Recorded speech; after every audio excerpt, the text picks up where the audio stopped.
Remember, we want to be your favorite. This one says, go away. We want cartoons. Well, we're cartoons. Actually, it says other cartoons. Oh.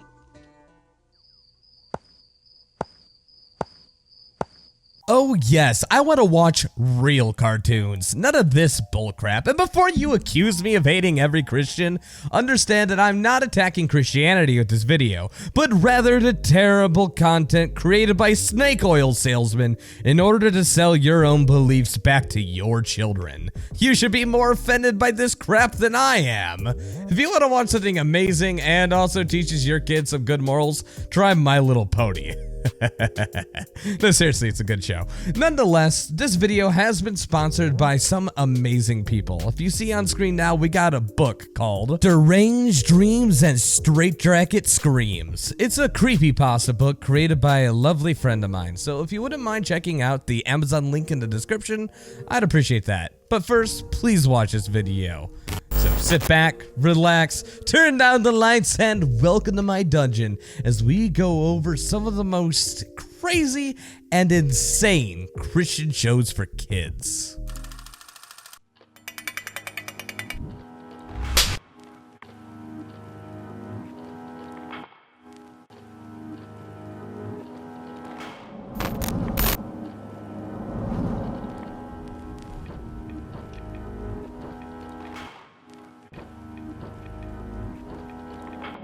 Just about every big skeptic or LGBT YouTuber covered these cartoons. These are called Caleb and Sophia videos. Basically a bunch of religiously themed CGI videos with very specific wording designed to indoctrinate kids. Things like don't brag or be proud of the things you accomplished, don't talk to the gays, don't question things or risk being kicked out of the church. Instead of talking about how homophobic this is, why don't I educate you about the people who made it? Jehovah's Witnesses are run by the Watchtower Society. It was started by Charles Taze Russell. Russell was a doomsday cult preacher who thought that people were incapable of understanding the Bible unless they read it along with his publications. There are at least two terrible things to note about this religion. First, the idea that leaving the religion means you become an apostate, which means childhood friends and family aren't allowed to talk to you anymore for the rest of your life. They should grieve for you like you're dead. And second, they believe in something of self-induced poverty by heavily stigmatizing education. Getting a college education means you're ignoring Jehovah's guidance. College is evil. Sometimes this extends to finishing high school, as seen by this Watchtower PSA.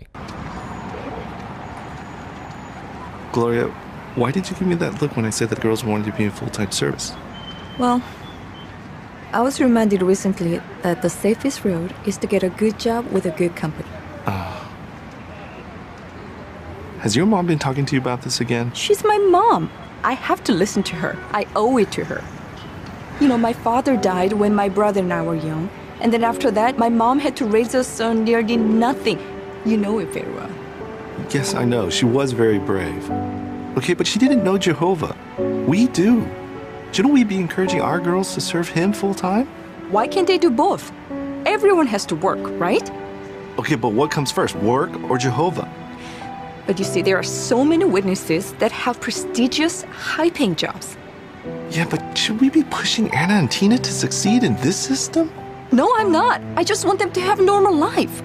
And who knows how long this system will last? Oh. And what is wrong with living comfortably in the meantime? Okay, this is not a last days question.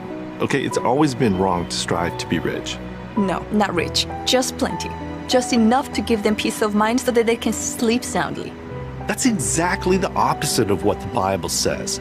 Sweet is the sleep of the one serving, but the plenty belonging to the rich does not permit him to sleep.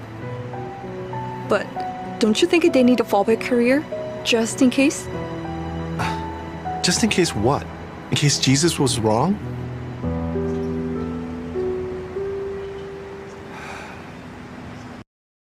For a long time, they didn't target children. They just expected them to go along with whatever the adults were doing in the Kingdom Hall. However, with these ads, they are targeting children. And it's not just anti-gay. It's anti-education, it's anti-medicine, and most importantly, it's anti-family. If you want to learn more about my experiences with the Watchtower Society, check out my channel at the end of the video, TellTale Atheist.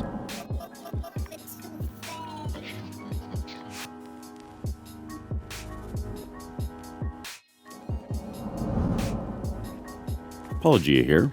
While the majority of Christians around the world are fully on board with established science like round Earth, the Big Bang, evolution, and going to the doctor when you're sick, there still exists a pocket of fundamental evangelicals who will hold only to the most literal interpretation of the Bible, no matter what we learn about nature. And I should know, I was one of them. One of the figureheads of young Earth creationism today is Ken Ham with his Answers in Genesis ministry that includes books, DVDs, Sunday school material, homeschool curriculum, a creation museum, a life-size Noah's Ark attraction, and recently, his own private school to indoctrinate some kids without the middleman. But flashback 15 years, and Ken's ministry was a little more humble, and his main science team was just a guitar-playing dinosaur sculptor named Buddy Davis. Someone decided to put this triple threat in front of the camera for 2 direct-to-DVD movies called Creation Adventure Team. Buddy plays himself, but his character is what you'd get if you blended Jack Black in Jumanji with Gibbs from Pirates of the Caribbean and gave him the science prowess of Jenny McCarthy. If you took an episode of the Mighty Morphin Power Rangers, but reduced the caliber of writing, acting, and special effects, and replaced Zords with inaccurate science lessons taught by a squeaky teen and someone in an off-putting lizard costume, you'd have Creation Adventure Team. Around 2003, when this series was made, the Discovery Kids channel was taking off, capturing kids' imaginations with shows focusing on weird, wacky science, like Mystery Hunters, Kenny the Shark, and Bindi the Jungle Girl. Clearly, Creation Adventure Team was Ken and Buddy's attempt to appear more legitimate by copying the style, but forgetting to copy the substance. When Discovery Kids partnered with NBC to air Christian-produced VeggieTales and 321 Penguins by Big Idea Entertainment, the dollar signs probably went off in Ken's eyes, as Creation Adventure Team plays just like it was a pilot episode of a pitch to the network. Unfortunately for Answers in Genesis, they missed their window, as the television block ultimately failed and was rebranded in 2009 to The Hub, focusing on Hasbro-branded shows like My Little Pony. These productions are dedicated to the talking points of Ken's off-mainstream creation narrative. Most importantly, the dinosaurs always lived side by side with humans. The heroes go through great lengths to prove this with fossils, but for some reason everyone ignores the fact that one of the characters in the show is literally a dinosaur. Why is this living dinosaur not proof enough? The message would be innocuous if it were aimed at adults, but in order to undermine the sciences they don't like, cosmology, paleontology, geology, just to name a few, the ministry promotes a narrative that all scientists are stupid and shouldn't be trusted. To protect against evolution, they create a conspiracy mindset that rejects vaccines, global warming, and genetics advancement. It was seeing firsthand how ridiculous this extreme Hamism Bible interpretation and science implications are that brought me out of the indoctrination of my youth, inspired me to seek out the real answers, and ultimately create a YouTube channel dedicated to educating people about Ken Ham's crazy claims in all forms. The Jesus most people believe in wouldn't advocate lying, and the God most people believe in doesn't need protection from facts. But that's what Answers in Genesis and other so-called ministries like it do. And seemingly more in the name of swindling the well-meaning faithful out of money by making them believe that the eternal destiny of their children and grandchildren rests entirely upon the amount they spend in the Answers in Genesis store. The Donut Man.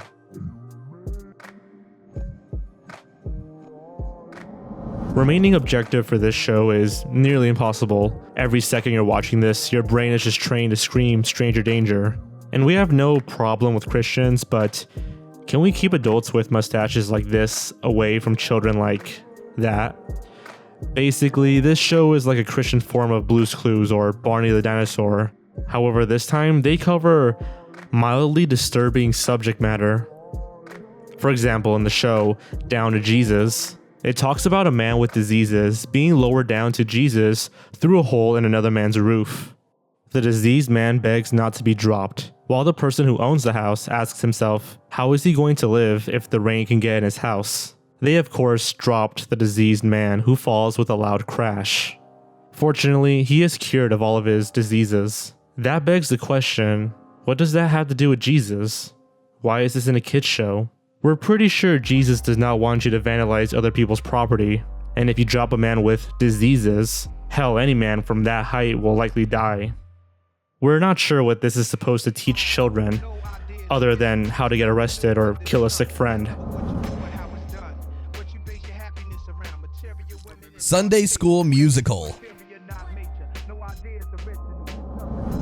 Created by Asylum, yes, that Asylum, the one who makes all those mockbusters, Sunday School Musical is a mockbuster based off of High School Musical. No, this does not contain any strange, disturbing cult-like material like some of the stuff produced by Jehovah's Witnesses. However, this insane, bizarre movie is insane and a bizarre, strange movie. This movie was conceptualized after a staff member of Asylum attended a seminar for marketing to a Christian audience. The seminar host suggested that the perfect movie for Christians would be a Christian version of High School Musical, apparently. Basically, Asylum, like all of its other projects, said, hey, let's exploit an audience searching for an alternative and pander to them directly. This is how we got Sunday School Musical. Terrible songs, degrade Disney sitcom acting, and furthermore, I wonder how most evangelical Christians would react if they saw that the people who made this film also made movies like Sex Pot and Two-Headed Shark Attack.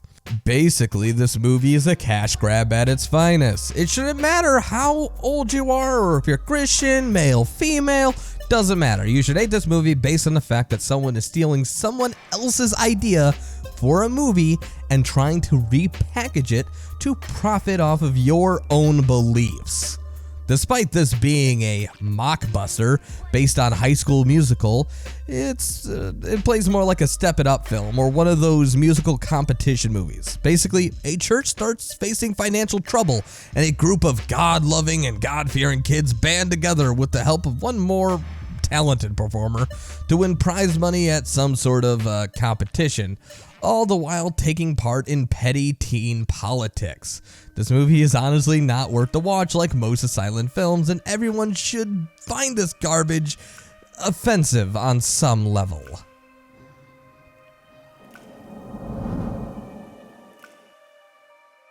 Chick tract cartoons.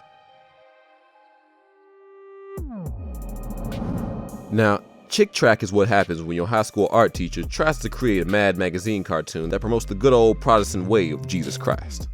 What better way to do this than by bashing other religions, expressing that everyone who doesn't follow your specific mindset will suffer eternal torment, and everyone's favorite of the 80s claiming Dungeons and Dragons will lead your kids down the path of Satan.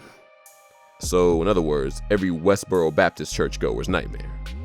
These short evangelical comic strips were originally created and published by religious cartoonist Jack T. Chick. A man whose unique outlook on life and loathing for anything strange and different from him led him to create a series of work that lives in infamy among any who come across it. These small flip books would tell a short tale, usually involving a person committing whatever sin the subject of the day is. Everything from homosexuality, paganism, evolution, AIDS, or the most evil thing created, reading Harry Potter. Some of these comics can feature alternate worlds where all Christians are persecuted and that the united drug-loving atheists are basically Nazis. Oh yes, Jack T. Chick has some very interesting views, and his strips are still distributed amongst evangelical Christian communities to this day, despite his recent passing a year or two previously as the creation of this video. Most of these comics are absurd, insane, and just, well, hilarious, so long as you don't actually believe in them. But did you know that Jack T. Chick made a deal to get some of these insane booklets of stupidity into little horrifying CGI short films? Today, we'll talk about two of them. The sissy starts off with two truckers pulling into a truck stop to grab some food. That's when they spot another 18-wheeler with Jesus Saves painted on the back.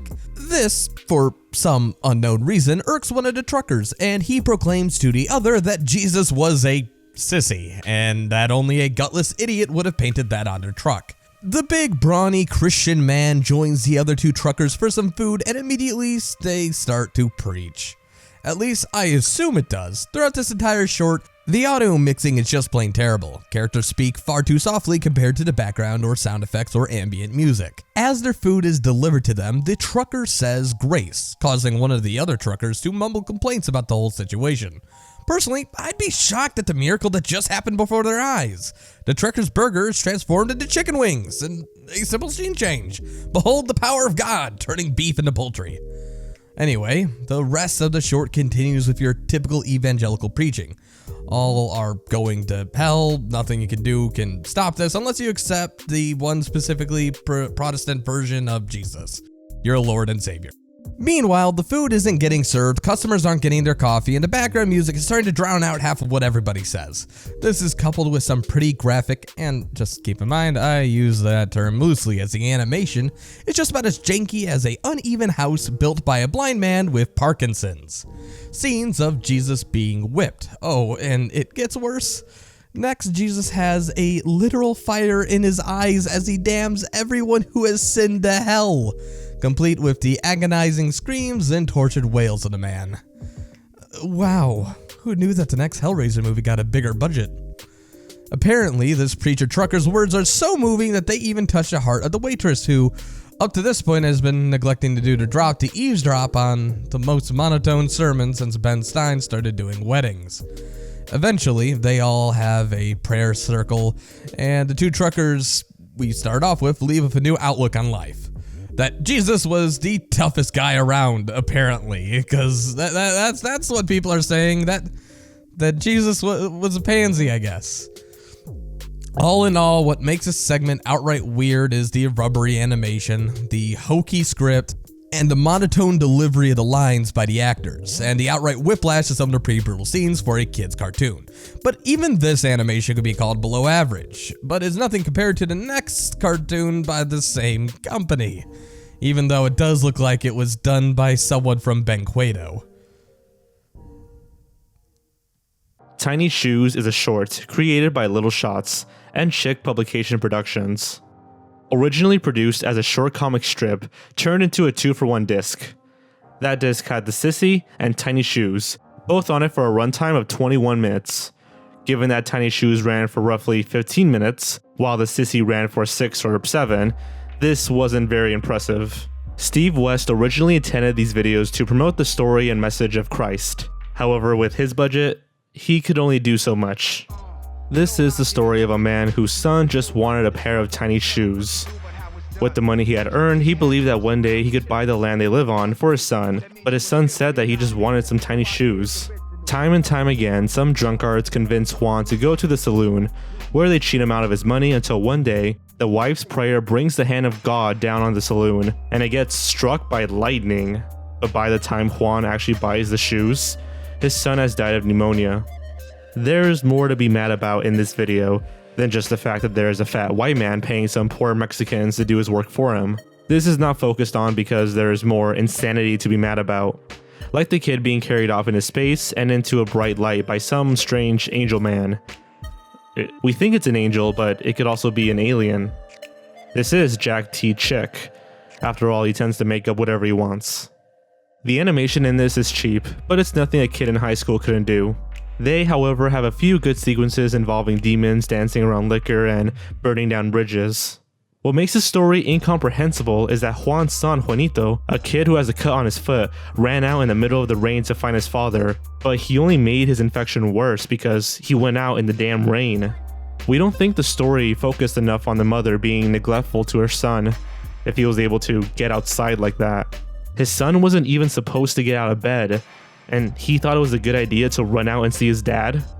So what this story really questions you with is, was it the father's fault or the mother's fault that their son died?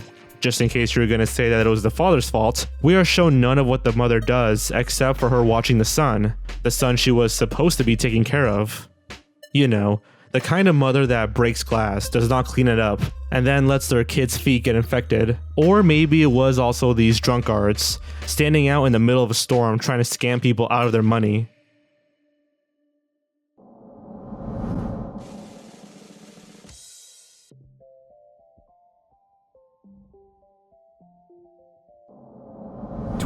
Gerbert the Jesus Puppet. Gerbert is yet another puppet entry on our list today. Jesus, what is it with these shows and puppets? Gerbert first aired on the Christian Broadcasting Network from February 1988 to December 1999, and the series was co-produced by HSH Educational Media and the Christian Broadcasting Network. The show's name, based on the titular character, is a young boy? Potato bug? thing as he goes through the adventures of early childhood, learning the lessons of sharing, caring, and that if you lose a spelling bee, you should become more salty than a League of Legends player. The show's segments were short, usually with Gerbert doing something wrong and then singing a song about it. And this brings us to the unsettling part about this show, Gerbert's voice. It sounds like someone took Kermit the Frog, stuffed him in a saxophone, ran it through a tumble dryer, and then stretched it out with a taffy puller. And hearing this unique voice sing is something akin to a war crime I think they outlawed at the Treaty of Versailles. Oh, brother.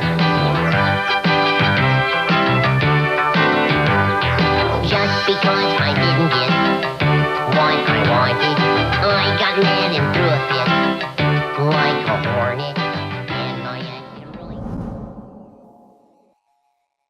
Joshua and the Promised Land.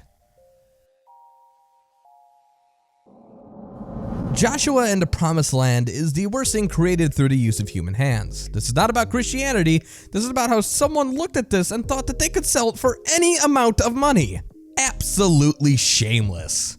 Characters glitch in and out, and all the while looking like the naked mole rat's more disturbing cousin. The story follows a kid who has parents who are fighting, and he goes into his room, and then a testicle fairy comes out of nowhere and says, "Hey, look, let's talk Bible." However, the audio is so bad that you may think he's talking in satanic tongues. I can't understand what the hell is going on at almost any point in time, only my familiar understanding with the story of Joshua is able to carry me through this dark time. The kid is transported to furry Bible land, where we are basically getting the story of Joshua. You know the gist. Spend a billion years in the desert, go off, claim some land by using hordes, and eventually fight black people. Yeah, in this universe, as you can tell, everyone's evil because everyone's black. I mean, what a message to tell kids? All black people. Hey, creepy reading. Now you going down a path you won't be able to return from. I suggest knocking it off before you lose all your subs. Right. Moving on from that awkwardness. Anyway, this film was made by Oh, I get it. It was made by Jim Lyon. The movie's all about lions. He's a writer and a director and also like a billion voices in the animation itself. And the movie was made with, what the hell, a budget of $350,000? If you get a bunch of drunk friends and lack the ability to make good choices in life, this movie could be fun riff material. Animation errors exist everywhere. The story is poorly told and is apparently, if you read the Bible hard enough, your alcoholic dad and crazy psycho mother will stop being terrible people. Good to know. Bibles fix everything. Currently, you can buy this movie for like $1 on eBay, or you could just look it up on YouTube, or you could consider ending it all now. The power is yours! All I know is that no matter what I do, I'm not getting a copyright strike on this part of the video because I'm pretty sure that anyone would be too embarrassed to enforce a copyright on this stinker. Salty. That, right there, is Salty. And he could quite possibly be the strangest Christian mascot character ever. He's a giant songbook which had gained sentience and leads his little praisers into hymns and chants about how great God is. The ironic thing is the fact that he himself is an abomination spawned from the depths of hell itself. We were only able to sit through volume 1 of this, and I would rather have my eyeballs skinned than sit through the rest of the Salty catalog. Not because it was like really bad or anything, but because it was so boring. All the entertainment comes from the fact that the actor who's playing Salty looks uncomfortable. And who can blame him? The guy's painted like some kind of live-action Smurf and left wearing a giant book costume. Oh, but that's not just any book. He's a songbook. I can tell because it says so right on his right. Nothing happens for most of the video, and I'm gonna bet nothing happens in the others. This is meant to be for really, really young audiences, so mocking this is like mocking Barney. Sure, you can do it, but you can't really gain much from it. Oh, and P.S. For those of you who think I'm forgetting the dog, I'm not. It's just every second I look at this freakish furry motherfucker, another year is added on to my therapy. I ain't gotten sleep in weeks. Can you sniff a syncopation blooper?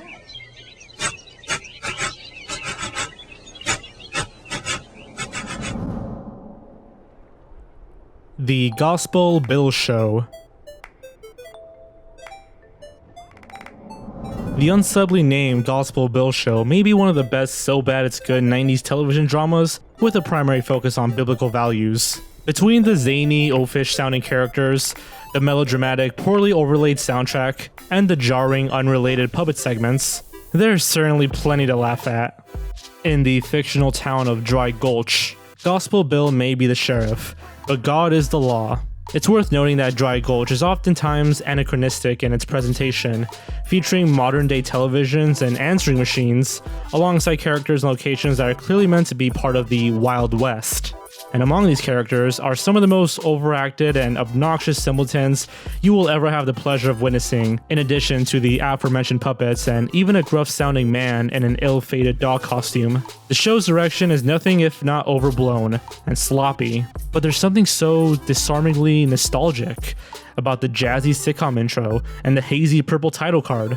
The formula for each episode is as cookie-cutter as you would expect from a program with such hand-fisted morals, with Gospel Bill acting as the voice of reason between characters who encounter everyday problems and strive with one another. Each episode is interspersed with cutaway segments of the puppets interacting with themselves and the other humans in ways which are rarely even tangential to the plot, in addition to a Christian music video usually featuring Ken Blount, and finally Gospel Bill himself, addressing the audience at the very end to rehash the moral of this week's episode and peddle his devotional booklets in the form of his Deputy Club. Honestly, between the clean records of the show's premier stars, Will George and Ken Blount, the payments it costs to join the Deputy Club, only $1 per postage, and the lax approaching to including Christian themes in each episode, one can't help but think that the producers really did mean well. Even one of the more popular episodes, titled Control Your Thoughts, may sound like a cult programming doctrine, but it's actually a PSA about the dangers of dwelling on stressors in your life.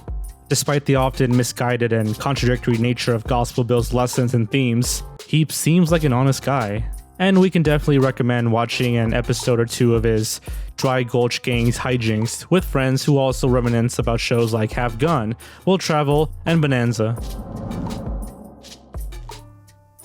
Bernie the Bunny. Holy shit, is that Daddy Derek? Oh my god, that's Daddy Derek. Oh, okay, moving on. Regardless, Bernie the Bunny is just terrifying. If someone came to me and said, "Hey, my guy, can you please make some sort of crack rabbit?" This is what I would make, or at least conceptualize. I get it. A lot of people want to make the next Sesame Street and they want to do some real cool puppet stuff, but you know, puppets are kind of hard to do right. Bernie the Bunny, Tales from the Light Side, is a Christian nonprofit television ministry operating out of Solix Falls, South Dakota. It features a rabbit named Bernie T. Bunny, who means well but is very mischievous and naive and constantly gets into trouble unwittingly. The series currently consists of 48 episodes. Recently, action figures depicting Bernie have been produced. Bernie has over 5,000 Facebook fans, and why Bernie the Crack Rabbit needs any sort of merch is beyond me. Originally, Bernie the Bunny was a radio show as the creators could not afford a television studio. Bernie first went on television in 1997 in an episode produced for children who were afraid of the hospital. Bernie the Puppet was made in Florida by a business named Puppet Planet. Other than that, the show is kinda harmless as it just features badly acting kids and probably badly made puppets talking about general Christian morals.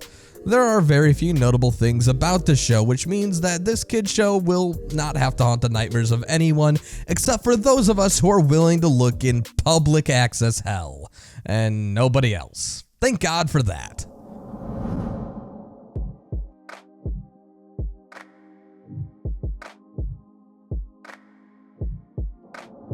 Gaither's Pond is just terrible, so let's go through this. Started by the Gaithers, a known Christian musical group comprised of Benji, Bill, and Gloria Gaither. Gaither's Pond is just a children's animated show that has horrifying visuals and general Christian morals, which aren't quite as harmful as some of the other types of indoctrination you find. It's kind of like VeggieTales. Where Gaither's Pond goes wrong is the fact that it's very strange. All of the characters' names are some sort of fish, bug, animal, or plant pun involving the Gaithers' first or last name. For example, Carp Lowry is played by a Christian voice actor named Mark Lowry, and Gloria Gladiola is the show's representation of Gloria Gaither, the sunflower. It's something you just have to see for yourself. Or don't. It's up to you. It currently airs on KTV. KTV is a Christian network that, for some reason, thinks this is a thing that should be aired. You can find KTV on Dish Network on channel 264.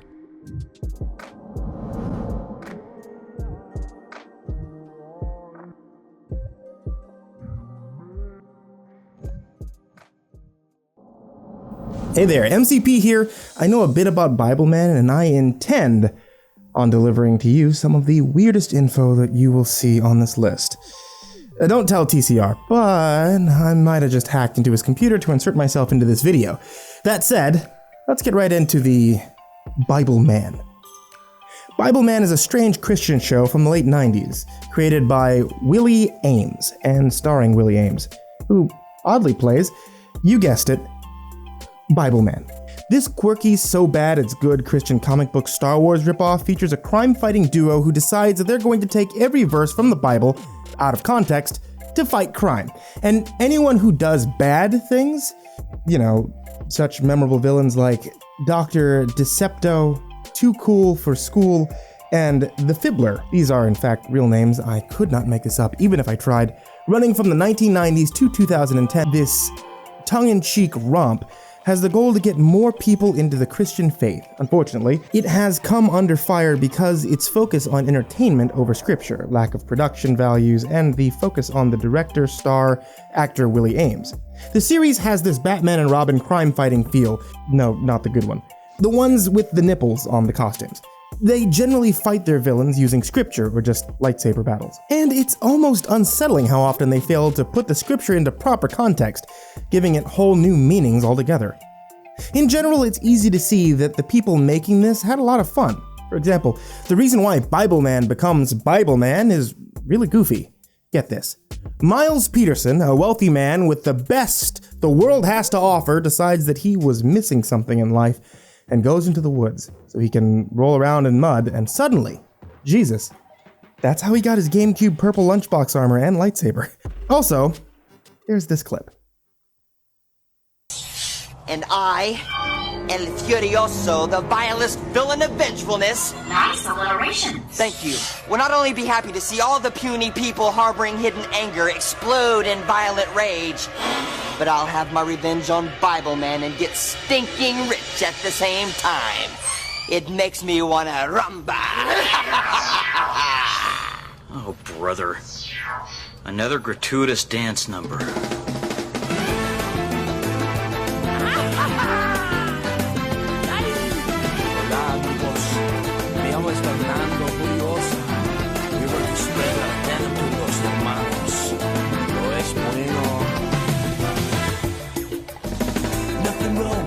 No! Hell, they even had one scene in the episode terminating the toxic tonic of disrespect. There must have been some pretty lazy parents out there for there to have been an entire episode based around a clearly evil pair of bad guys stalking, drugging, and getting kids addicted to an energy drink called Empower. This drink changes the kids into complete arrogant twerps full of disrespect. No, those two bad guys could sneak into a baseball field and drug some kids with everybody watching, yet alone sneak into a kid's house while the parents are home. Something must be wrong. I mean, God, they even go and deliver Empower to the concession stand every day, getting more of the kids addicted to it. But hey, maybe by that time the parents started getting addicted to the same drink as well. Regardless, in the end, Bibleman broke into his lair and fought him using verses from the Bible, and eventually the poor sap was crushed to death. In the name of God. Apparently, Coat left the team to become a baseball coach, and Bibleman couldn't accept it. He was traumatized by it. He could not stop thinking about him for a long time. However, the leave of Coates led to an open job, which was filled with Cypher and later, Bible Girl. But now, they've started to create a series of Bibleman the Animated Adventures. It looks like a cheaply made kids cartoon, but despite its appearance, I'm sure it's just as messed up. And despite all of the crimes committed by the dastardly duo, I'm sure if you are actually following the Bible, you would have worked together with your local police to put them in jail and give them a chance at redemption. But nah, this is Bible Man. We kill in the name of the Lord. Peace.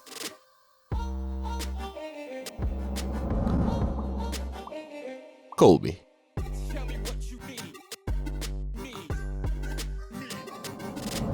Ah, the late 80s. How I loved thee. It was a strange wonderland of the obscure and strange. With the advert and popularity of VHS, companies were spouting up left and right, all with the strange and sometimes niche things to peddle. This was the age for Christian programming, when they would all try to create some sort of mascot to help appeal to children. Today, we will be talking about what is often known as the strangest. His name is Colby, and he is a Christian robot. Look, I'm gonna be frank with you guys. I knew this was gonna be grade A classic material whenever I found out the title is Skateboard for Christ. The beautiful mental image is enough to sell me on this alone. The bad acting was simply icing on the cake. I mean, listen to this amazing dialogue. Yo, Ryan! Curtis, my man, how was school? Hungry. How could school be hungry? School wasn't hungry. I was all day. Didn't you eat your lunch? No, but somebody else did. Was it Tony Ratso again? Yeah, but he was an orphan as a child and raised by wolves, you see. Alright, so let's cut to the chase and get down to the nitty gritty. So the story is about this kid who wants to buy a new skateboard, despite already having a skateboard. Now, why would he want to do such a thing? Because other people have new skateboards. Colby and the rest of the children of Corn all try to teach him that it's not what other people think, the only thing that matters is what God thinks. The kid, however, doesn't listen. Instead, he just kind of continues to try and be cool. Around the halfway mark, a strange sketch comes out of nowhere, where one kid is pretending to be Noah, and that's when this golden nugget happens. Well, I can't give in to peer pressure. The Lord told me to build this ark and I've got to do it. You've got quite a job ahead of you. He can't give in to peer pressure because he was told to do something. So he can't do as other people told him because somebody else told him to. No, perfect. They recite the same message over and over again with lots of nice family-friendly jokes. Well, except this one. But something very important is going to happen here. I don't like where this is going. I don't care if Bill Cosby's coming to town. Stop! That does not hold up. It all accumulates until some random skater guy comes in and tells the kids the same thing he's been told his whole time. But like this time, getting into the most late 80s thing in history of the late 80s.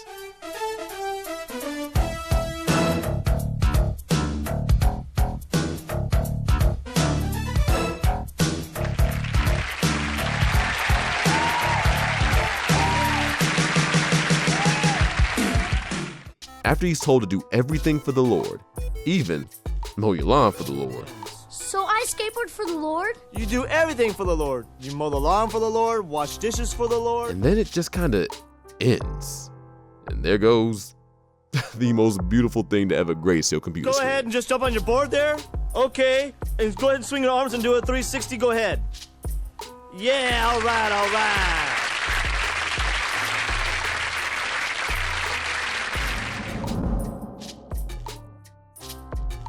Circle Square. Circle Square is what you might call a poor man's Sesame Street. I know, common theme on this list, and I mean a dirt poor version.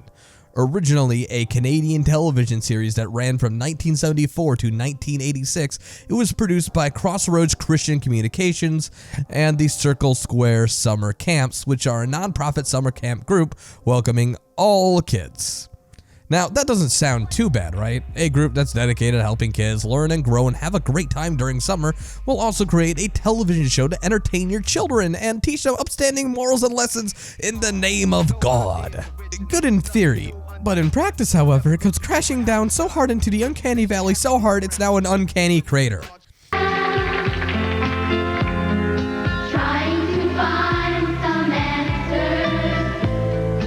First off, the intro song alone is what got me interested in the show. It starts off with a quick showcase of the cast of the day. The kids are rotated so frequently in the show that it's actually kind of hard to tell if there's any reoccurring characters. And the kids sing to you, and all the while the singing is kind of Kids Bop level of grown-worthy musical talent. It's the way that they all stare at you in the most unnerving sense possible. It's like the director just said, Okay, kids, look at the camera at all times while you're singing. No breaking. Hey, are you breathing back there? Knock it off. We got to pray to Bartholomew, that guy. Yeah, you go get him, Bryce. And you might think, well, that's just a creepy, cringy intro. That's all. No, my friends. For you see, this show likes to have all the kids sing a lot. And when they do you think they dance, shimmy around, or make any form of motion to indicate the presence of life? Absolutely not. They freeze into whatever place they are, stare at you directly with their disturbing, soulless smiles right at you the whole time. At times, the puppets seem to have more lifelike glares than the kids. Oh right, also there are puppets on the show too. Yeah, there we go. But it's nowhere near the levels of puppetry seen on the show that inspired it, Sesame Street. However, not even blasé puppet acting can save the show from the worst offender: terrible acting. Every child actor in the show looks like they are grabbed off the street, beaten, put into a cabin for 3 months, and then said, "Hey, here, read these lines, and you'll get an extra pudding cup." Well, all I know is that he had a little secret, you know, and he didn't want anybody to know. And he felt so guilty, so he went and told this guy, Barry. And Barry said, well, you know, you can trust me. And yes, I'm sure the table knows all, especially when the script is written on it in big, bold letters. The show had a few animated segments, though to call any of them animated is a stretch. Most consist of still images with slight tweaks, a popular one of which is where the characters jump around their eye sockets like a Mexican jumping bean.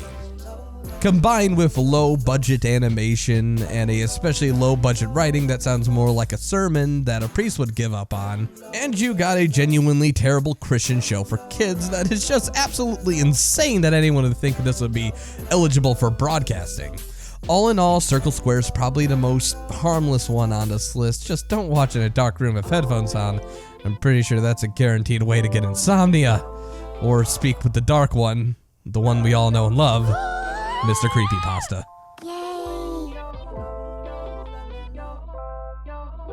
Lesotho. This scripture-based 3D animation from Zaya Toons is quick to point out two things about the name of their series protagonist, Lesotho. First, the pronunciation, which is introduced in the trailer as condescendingly long Ye-Sado. Mead Ye-Sado. And second, that this particular name means the way of Jesus, in which language it is not made clear. It would have been more to the point to name the series The Bird is Jesus, though we can see how that might be a little on the head. These films, on the other hand, make no attempt at subtlety with their direct parallels to the New Testament, featuring the journeys of the feathered Messiah as he spreads the good news. In addition to being a prophet, Lesotho is followed by a gaggle of oddly proportioned avian disciples, and performs his own spin on New Testament miracles, such as feeding a group of birds with 2 fish and 5 nuts. There is even a Christmas special in which, in this film's canon, is a celebration of Lesotho's birthday, clearly implying that he is the son of God in this universe. The movies themselves are an absolute chore to sit through, and with 6 films and counting already produced, you'd have to be completely insane to try and digest them all. That said, it's definitely entertaining to watch Christian musical numbers feature the curiously shaped Messiah in motion, with his gangly legs and enormous forehead. The Junior Christian Science Bible Lesson Show. Yes, that is the real name. No, it's not a parody of an actual show. In fact, the Junior Christian Science Bible Lesson Show actually lasted nearly 20 years, albeit on Los Angeles public access. The Junior Christian Show was made by singer, actor, and puppeteer David Lee Hart, also known as the Puppet Man. Hart believes he was abducted by Corinthian aliens who instructed him to preach about the Word of God. Alright, it also turns out that he took an interest in puppeteering during his time at his church's Sunday school, which seems to have heavily influenced the Junior Christian Show. The program features Hart himself and his cast of puppets, including Chip the Black Boy, this panda, this horrifying looking Disney reject looking of a bear, and this alien guy who would give lectures and sing songs about God, the Bible, and the dangers of alcohol and stuff, often with bizarre editing and visual effects. TV Tropes hailed it as one of the most bizarre children's program ever conceived. The show would often feature guests speaking to the children about their love of God and to say no to drugs, as well as a number of musical performances. Unfortunately, the junior Christian show just wasn't meant for this world, and it was quietly canceled in 2009 after Governor Arnold Schwarzenegger signed a bill that eliminated the need for cable companies to provide a public access channel, resulting in the termination of the junior Christian show.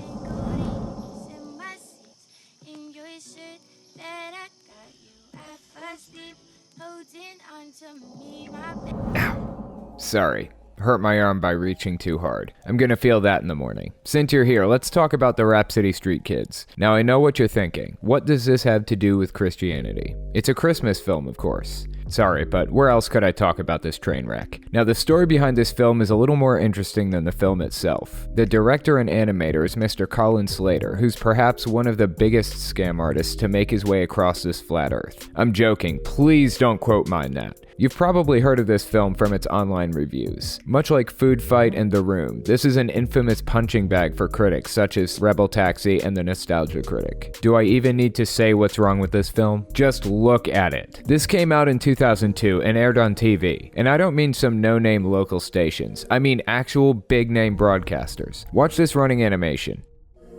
Perfect. Absolutely perfect. Watch the way her legs skid across the near flat background. Truly an angel returning to her habitat in heaven. Watch this literal JPEG disguised as a car just kinda skid by. Also watch this amazing dinosaur throw. Now that is a prime example of modern art. Oh right, I forgot there's a plot to shred to pieces too. Well, there's not really much to talk about. I've read more complex, original, and compelling stories on the back of cereal boxes, which, to be fair, can be surprisingly profound. Check out this one kid, the one whose hair looks like a nest of depressed brown slinkies. Gives an old disheveled teddy bear to his love interest named Nicole, who's simply beautiful. She, being the cold-hearted cunt that she is, tosses the bear out, and then goes on to sing about why she's the best kid in the world. Soon after she finds out about the sentimental value of the bear, she's forced to find and return it. And then she learns the meaning of Christmas. How cliche. The movie was made for TV, with a runtime of a little over 40 minutes, with a budget of... wait, what? $500,000? Oh yes, you know the previously mentioned Mr. Colin Slater, scumbag scam artist extraordinaire? Yeah, he scammed a man into paying him $500,000 fucking dollars so that he could shit out this below PlayStation 1 looking mess. Funny enough, some real talent was roped into this, such as the vocal talents of Paige O'Hara, Jodie Benson, and most perplexingly, Mark Hamill, aka Luke Skywalker. Though to be fair, Luke Skywalker's played in some real garbage before. Amazing actor though. For a long time, this was a lost film, scrubbed off the face of the earth by the powers that be. But the virtuous knights down at Lost Media Wiki went on a conquest to salvage this film. The owner managed to get in contact with the director, who in turn tried to scam him, forcing him to pay $250 for the film, and then just didn't give it to him. It was months, but when the owner called Slater out, he finally handed it over, and that's why we have it. 13 years in hiding, the beast had showed its evil face, and now we should laugh at it.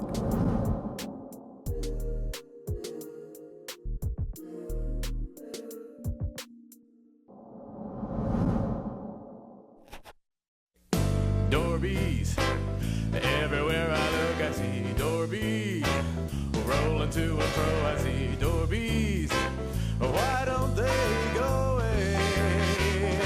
Hey, hey. Dorbies, rolling down the halls I see Dorbies, tiny little balls I see Dorbies, why don't they go away? We really need it, why? Don't they go away?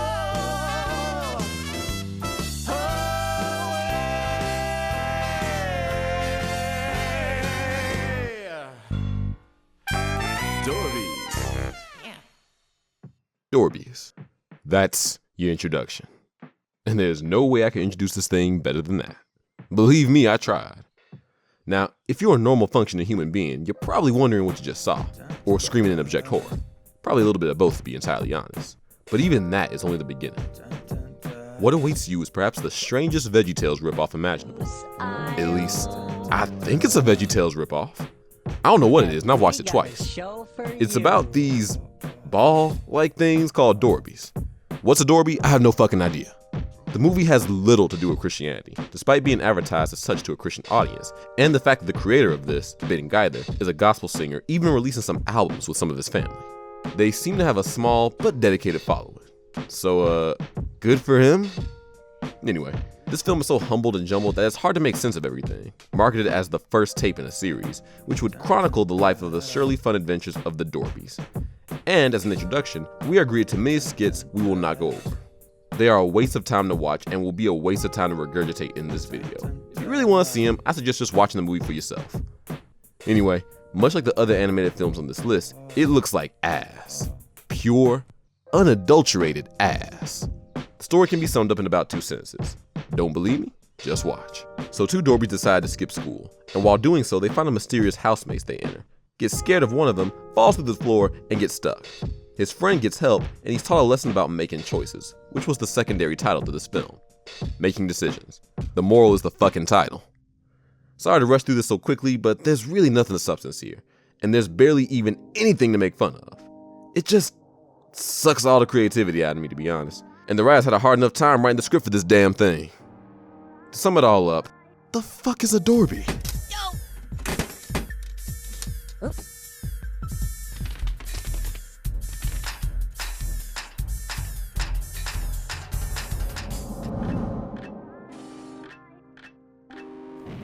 Barry Bible.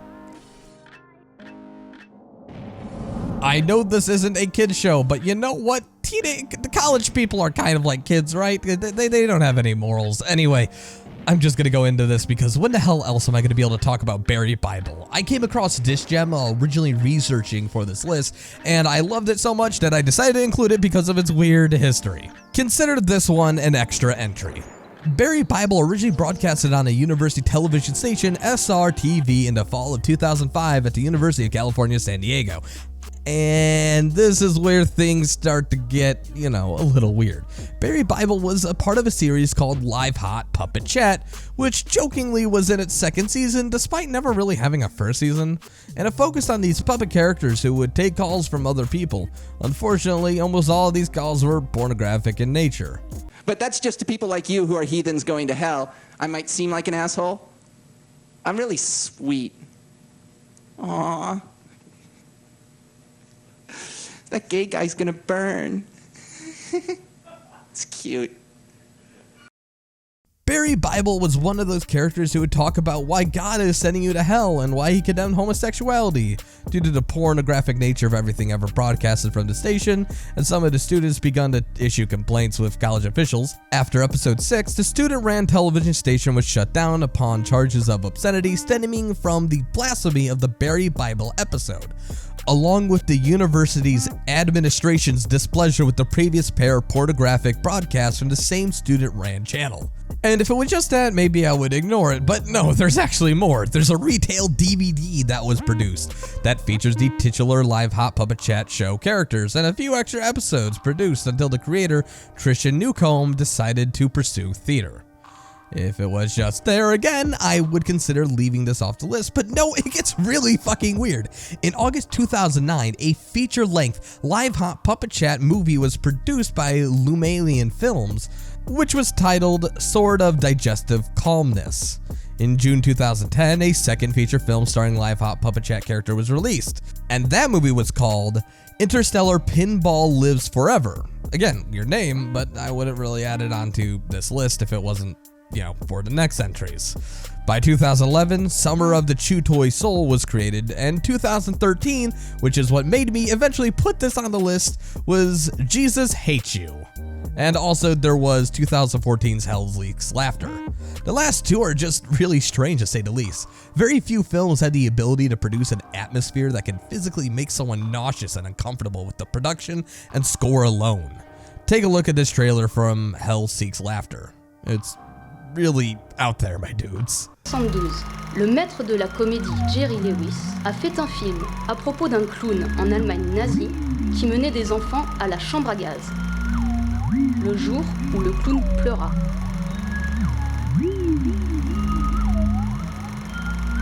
Ce film fut si insipide, tellement peu drôle, qu'il n'est jamais sorti. And then we got the Barry Bible movie, Jesus Hates You. And this is one strange acid trip, and strange everything. I can't use the word strange enough. Honestly, this goes from like weird shit posting, like the previous Live Hot Puppet Chat, and it makes it seem like a horror movie. Here's a few choice clips for you to enjoy. Jarvis is the one true Jarvis.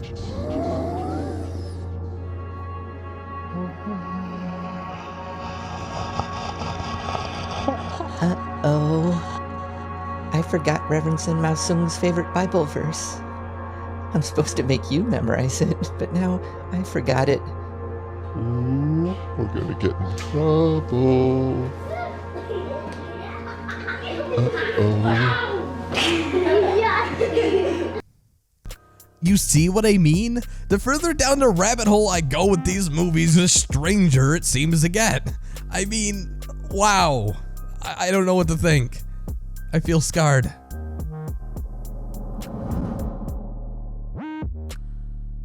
Prime Time with Jesus Christ. If there's one thing worse than awful television shows, it's awful public access shows. Prime Time with Jesus Christ is a shoddy public access talk show hosted by Reverend Ralph Wall, who is played by Mikey Moratini. And we're using the term talk show loosely because you can barely even make out what he's saying. You'd think that a talk show would have clearer audio, but the whole thing just sounds like it's being recorded miles away in a tunnel. Even jerk beats have better audio than this. In the show's only episode, Wall interviews supposed Christian professor Thelonious Bonner to talk about how Jesus affects everyone. According to Bonner, Jesus sends his beams of love onto everyone except the sinners.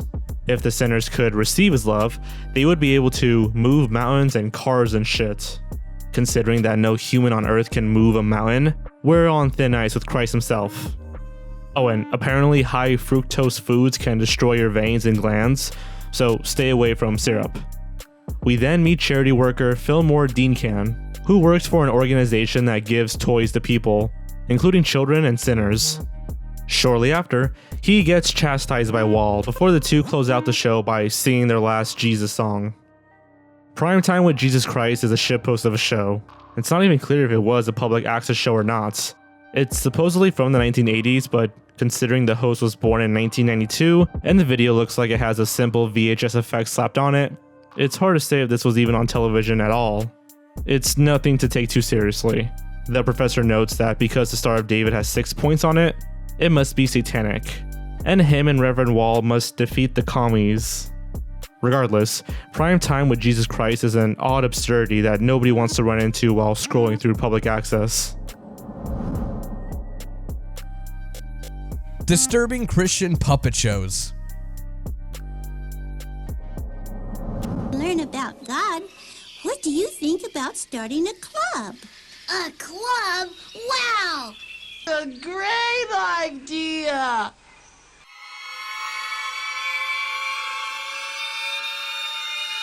That sounds good to me, too. This entry is an extra entry dedicated to all the horrifying screwed up shit you can find on public access. Basically, there's hundreds of public access Christian shows that aired in the past 40 years, and because of that, I find it hard to go through them all. Some of them are creepy, but are harmless, and others talk about family-friendly topics, like listen to your mom even if she's objectively wrong, and who cares if she beats you, respect your mother and father. I'll be the first to say that this is of course misuse of the literature, and when you go into public access hell, you can find about every crazy thing under the sun. So enjoy these cute visuals. I plan on doing a follow-up list talking about crazy public access Christian shows in the near future, but I figured this would be a great way to end the night. Enjoy. That sounds good to me, too. Thank you for making it to the end of the video. I would like to congratulate all of my Patreon supporters for helping me get this far. Without them, I couldn't hire outside writers and editors to help make this video come out a bit faster. I know it took 2 months, but even with all the help I got, it took 2 months. I deeply apologize for that. If you would like to support the creation of future videos like this, consider becoming a Patreon member where we have interesting rewards such as your own Discord title. and art from the person who does my expressions. If you wouldn't mind taking a look, it would really help me out. With that finally said, I would like to thank Any, a person who helped me edit this video. He did several of the segments on here. I'd like to thank him so much for making this a possibility. With that said, off to the end card.